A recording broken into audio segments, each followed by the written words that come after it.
This is Reino's podcast, The Creative Mindset. Hi everyone, this is Reinomoto, the founding partner of IANCO, a global innovation firm based in New York and Tokyo. Welcome to The Creative Mindset, a podcast about the art of building a career through conversations with the world's leading practitioners of creativity. It's an intimate journey on how they got started, their turning points, failures, and tips on work and life. Today's conversation is with John Jay, the creative chairman of Uniqlo. I've known John for over 15 years now. The reason why I got to meet him wasn't because I reached out to him, but because he reached out to me. At the time, I was a creative director at an agency called AKQA based in New York, and he was the executive creative director at Wieden Kennedy, one of the most respected creative agencies in the world. To me, he was already an icon. He was doing amazing work, particularly for Nike, among many other clients that Wieden Kennedy had. And I really admired not only the work that he did, but also as an Asian American creative leader, which is few and far in between. He was almost like a godlike figure for a young creative like I was. I'm appreciative of the fact that he took the time to reach out to me and made that effort to come meet with me when I was a much younger and less established creative. And that's a lesson that he taught me without being explicit about teaching me. This is part one of my conversation with John, and in this episode, we go into his beginning as an immigrant from Asia to the United States, how he came from a very humble beginning, and eventually how he found creativity as his calling for his career and essentially for his life. He goes into not only the specifics of how he made it as a creative in New York and eventually around the world, but also he talks about philosophy behind his creativity and how he sees his work and life. So let's get started. Creativity, I think there's a certain belief perhaps that, is a talent. You have to be born with it, somewhat like athleticism, so to speak. But the premise that I would like to pose to you, and you can agree to this or disagree with it, is that it's not a talent. It's something that you can learn, you can be taught, and you can nurture. And I think it has to be both. There has to be a spark of some sort of creativity, but it is also incredibly hard work, and it takes full-time attention, and you have to constantly relearn. I didn't know anything about a creative career growing up. I grew up in a very humble situation, son of immigrants, Chinese immigrants. And I know this sounds like a sob story of sort, but it's the truth. I didn't live in a house until I was 14. I didn't speak English until I was 6 or so. My parents were not college educated. I didn't travel on an airplane until I was a sophomore in college. So I come from a very humble background. It makes me very appreciative of where I am today and having the opportunity to speak with you here today. So in my background, I think I had a spark somewhere. My parents will say, I have no idea where this talent or this interest in creativity came from. It certainly wasn't in the family, it wasn't with the father and the mother. But I always drew. Somehow. And but as you know, in classical Asian society and families, being creative was kind of a hobby. It was not necessarily, especially for immigrant parents, not necessarily the direction you want your kids to go in terms of a career. Especially because of your humble beginning, and your parents didn't really teach you artistic skills or creative. They didn't know what it was. It wasn't in their vocabulary, and it wasn't even in your vocabulary. They didn't say, go to the museum, see this exhibit. They didn't say, go see this artist. They didn't say, watch this movie. They didn't know. They're just immigrants working to make a living, to put food on the table. knowing nothing, it makes me so curious. And today, it's one of the driving forces for me is my curiosity. And I have this great passion to learn and to meet interesting people because I knew nothing and I knew no one.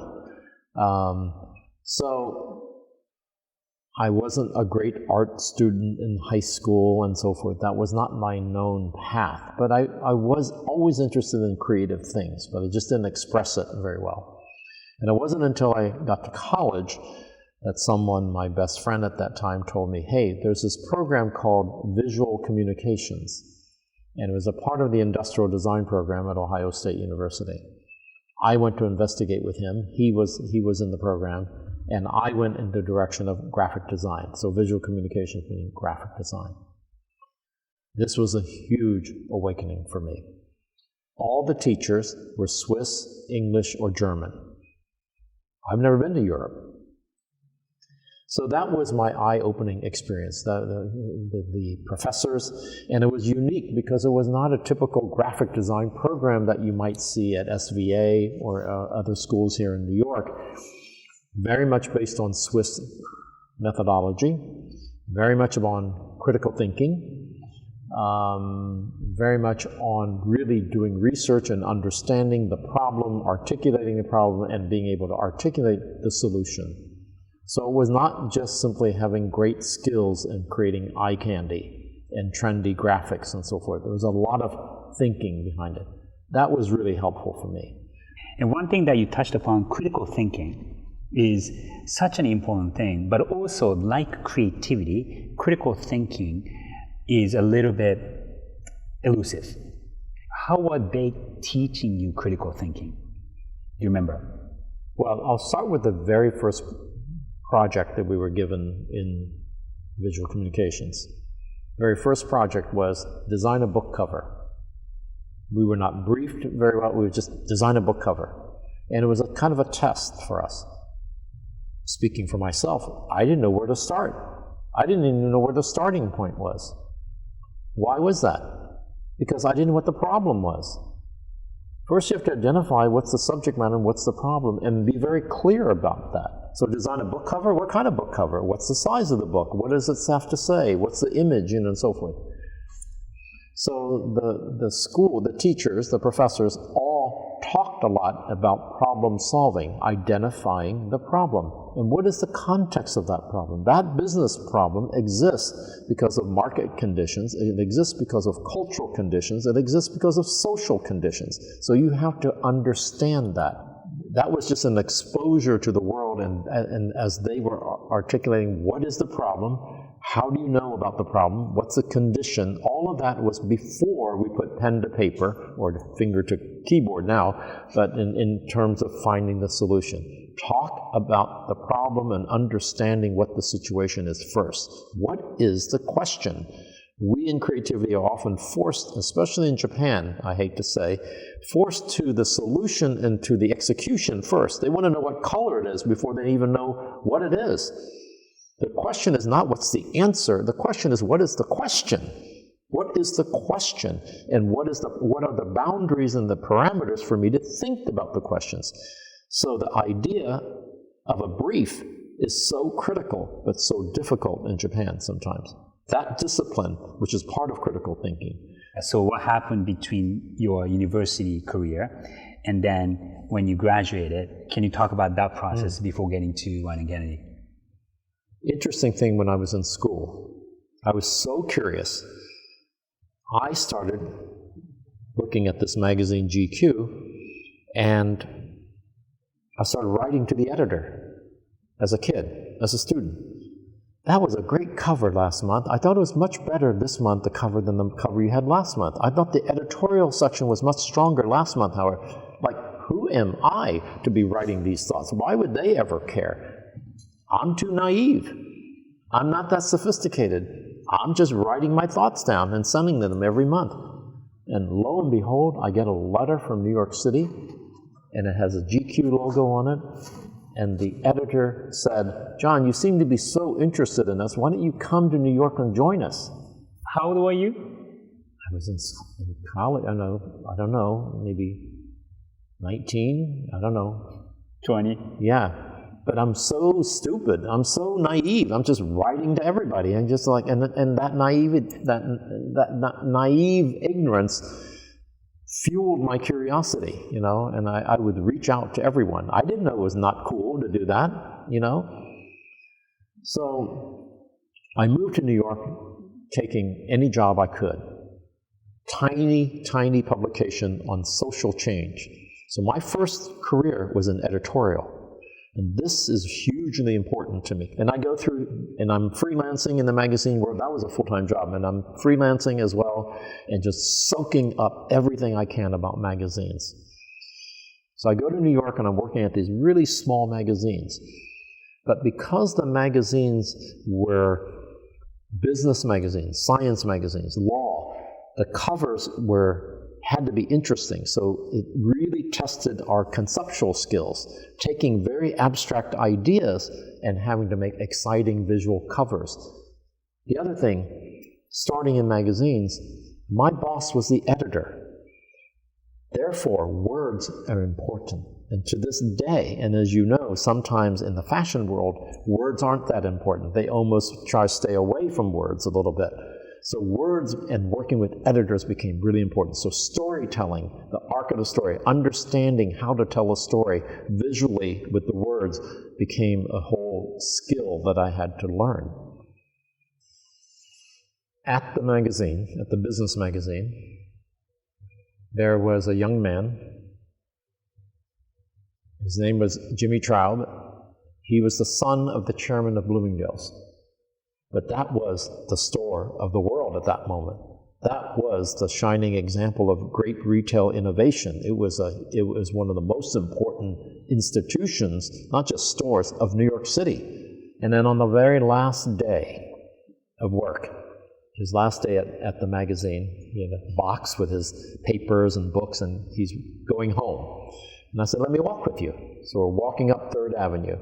And when we get to 59th Street and 3rd Avenue, I'm in front of Bloomingdale's. I got the nerve to raise the question, Jimmy, who does the advertising and the creativity for this store? Because it's so famous already, and so forth. He goes, I can introduce you to my father and to Gordon Cook, the marketing director. So it's when I walked with him on that spring day, that Sunday, I'll never forget, as we got to the corner of 59th and 3rd, I got the nerve to ask him about Bloomingdale's. He set up an interview with his father, and I remade my portfolio strictly for that meeting.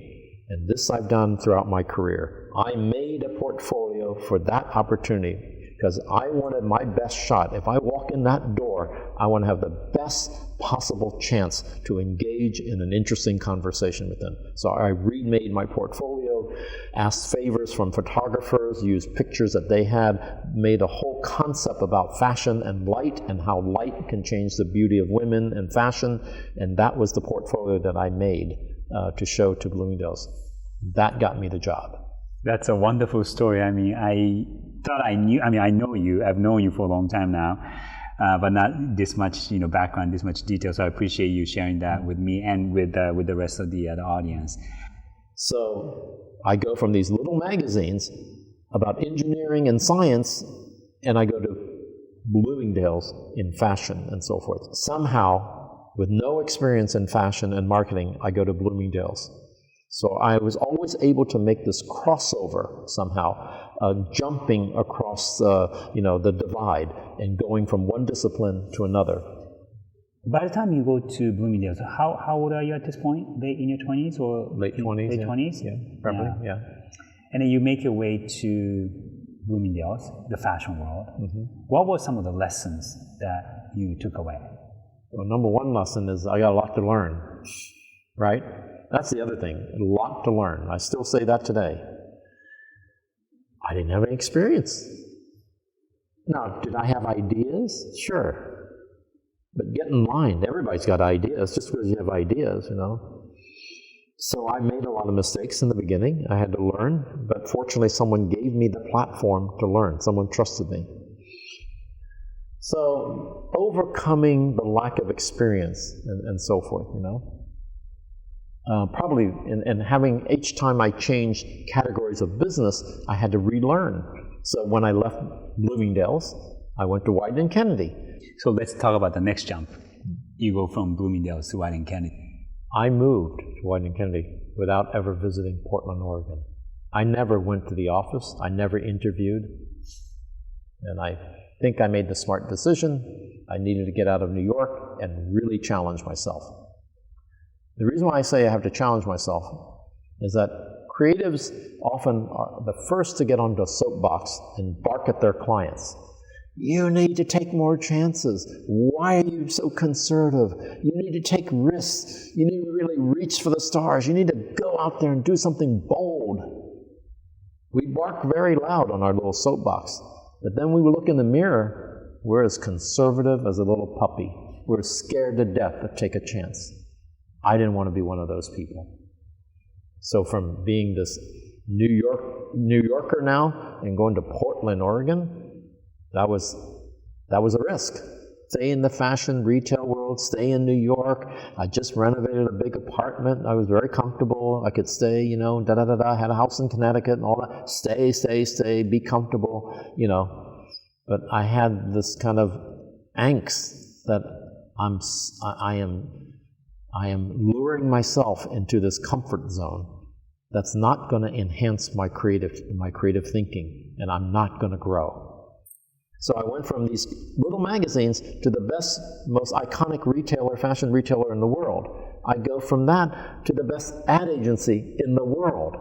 So it's not like I'm just making these horizontal jumps, but I'm jumping to really high categories, really well-established categories with very high standards. I feel like you are always driving to find new things, and maybe you have a point of view on that one, but you have this drive to push yourself forward, to elevate to the next level. If you're a creative soul, you have this this thirst for new information and meeting interesting people. The great reward I have is that I get to meet people like you and the most interesting people in the world. Now, all of that is fine, but then you have to put it all together and make something. Make something. I'm not a speaker. I make things, and I want people to remember that. As an executive up there in the ivory tower, sometimes I still make things. So I think, as I said, I'm just warming up. Just warming up. Everything up until this moment was dress rehearsal. I'm not on Broadway yet. I'm still off Broadway. I'm just trying to get ready for the big show. What that show is, I'm not sure, but I'm struggling to try to make it happen. I got a long ways to go. There's a lot of people I don't know in the world, a lot of things I haven't achieved yet, and so forth.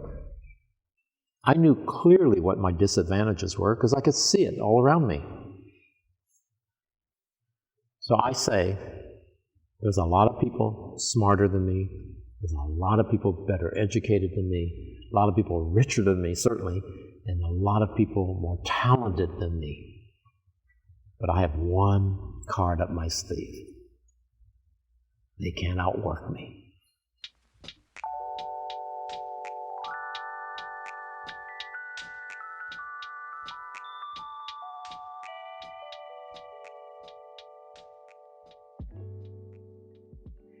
This was part one of my conversation with John Jay, the creative chairman of Uniqlo. As I mentioned at the beginning of this episode, I've known John for a long time, but every time I talk to him, I learn something from him. This conversation with John was, as usual, educational and inspirational. There were 3 takeaways from this. Takeaway number 1, there has to be some spark in you. Takeaway number 2, the question is not what is the answer, the question is what is the question.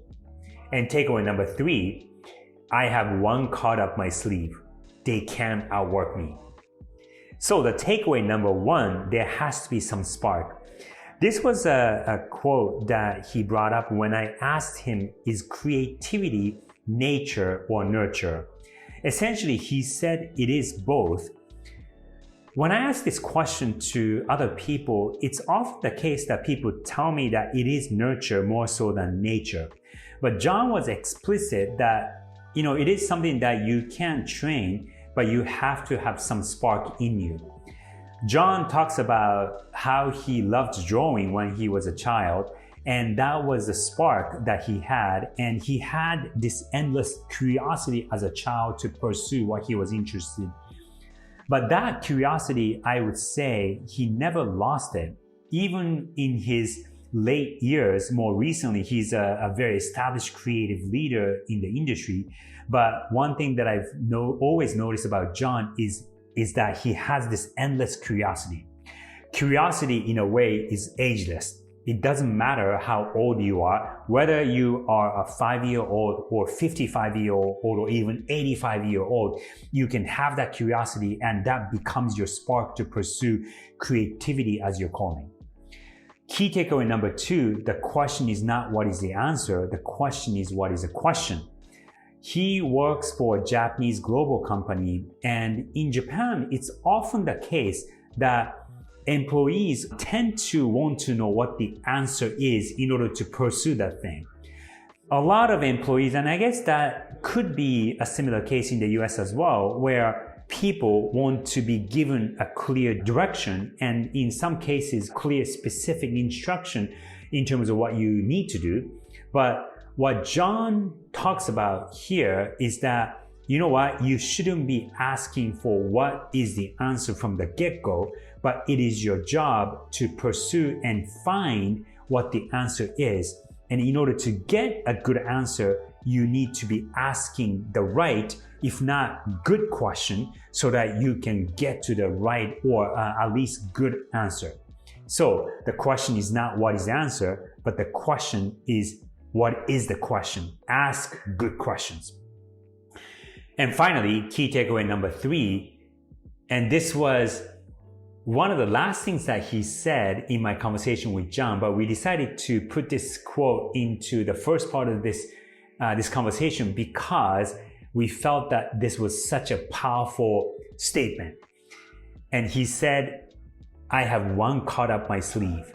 They can't outwork me. When I heard John say this, it gave me chills up my spine. Again, like I said, he's been in this industry for many, many decades, and he's more successful than most people that I know. But to this day, he doesn't work like crazy, but he works really smartly, and he knows that even if other people are much more talented than he might be, and other people might have more resources than he does, but one thing that he says with conviction and confidence is that they can't outwork me. And that's his secret weapon. The kind of conviction that he had when he said that, the kind of confidence that he had when he said this, I was looking at him in his eyes, and he had the spark that I mentioned earlier, the spark in his eyes, and that gave me chills. So to summarize, key takeaway number 1, there has to be some spark within you. Number 2, the question is not what is the answer, but the question is what is the question. Key takeaway number 3, I have one card up my sleeve. They can't outwork me. In the second episode of my conversation with John Jay, he goes into the specifics of what he does at Uniqlo and the kind of work that he has done at Uniqlo. He also talks about the fact that he volunteered to move to Japan in the 90s when Wieden Kennedy was setting up their first outpost in Asia. And then finally, he talks about what kind of impact his humble beginning had on his creative career. So stay tuned. I am your host, Ray Inamoto, and this is The Creative Mindset. See you next time.